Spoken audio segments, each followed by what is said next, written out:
big of a problem is drug use among teens these days?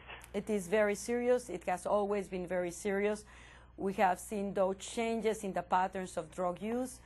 Certain drug use by teenagers has gone up. For example, we've seen increases approximately 10% on the abuse of marijuana.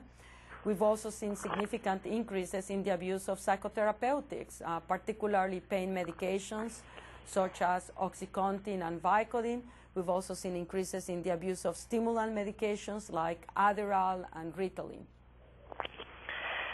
Great. So what exactly are the drugs that are currently being abused?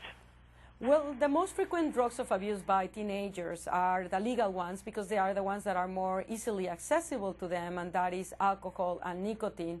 And these drugs are actually the ones that precede, in many ways, are like the gateway drugs to other substances like marijuana, which then is like a gateway drug to other drugs like psychotherapeutics, cocaine or methamphetamine, and even heroin. So those are very frequent, nicotine and alcohol. More than 70% of kids would have finished high school having had exposures with alcohol, and similar numbers may be also true for nicotine. Marijuana, close to half of teenagers would have left high school having experimented with these drugs, so they are very frequent. Talk to me about this week. What is National Drug Facts Week, and how did it come about?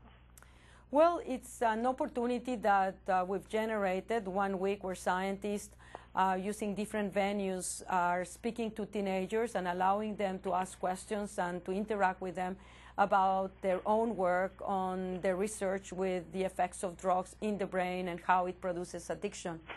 It started 2 years ago when we realized that a project that we've started approximately 4 or 5 years to Chat Day, where we sat scientists for 1 day in front of computers and answering questions of high school students throughout the United States about their questions about drugs. And we rapidly realized that we could not answer them. On 1 day, we got more than 34,000 questions.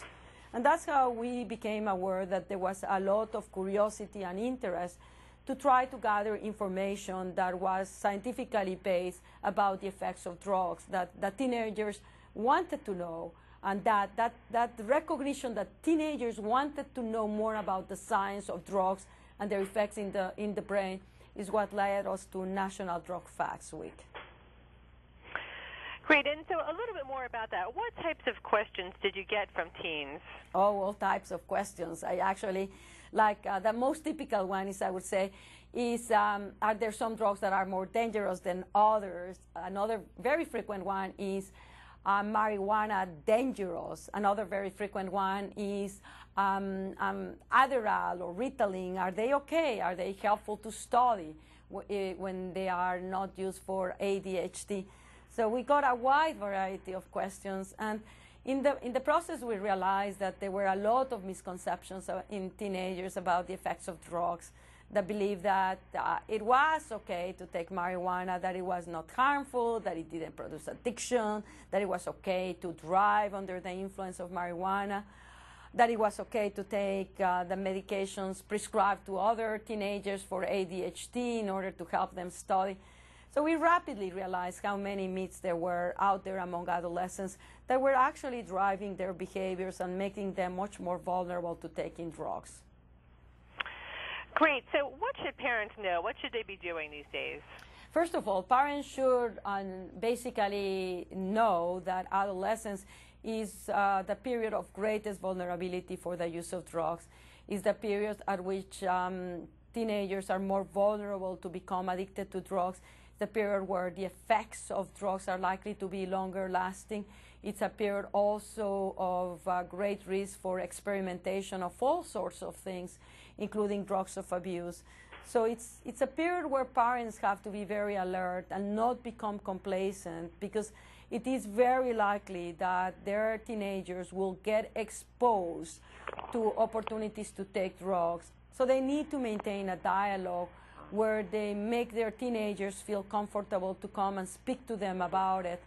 And also be alert to the possibility that their teenagers may be taking drugs. And so that alertness will enable them to intervene and thus do an intervention that will protect them to escalate into compulsive drug use or addiction. So parents cannot be complacent. And also, parent needs to lead by example. It's not okay for parents to say, don't take drugs, and then for them to go and intoxicate themselves with alcohol or smoke marijuana. Teenagers learn by example.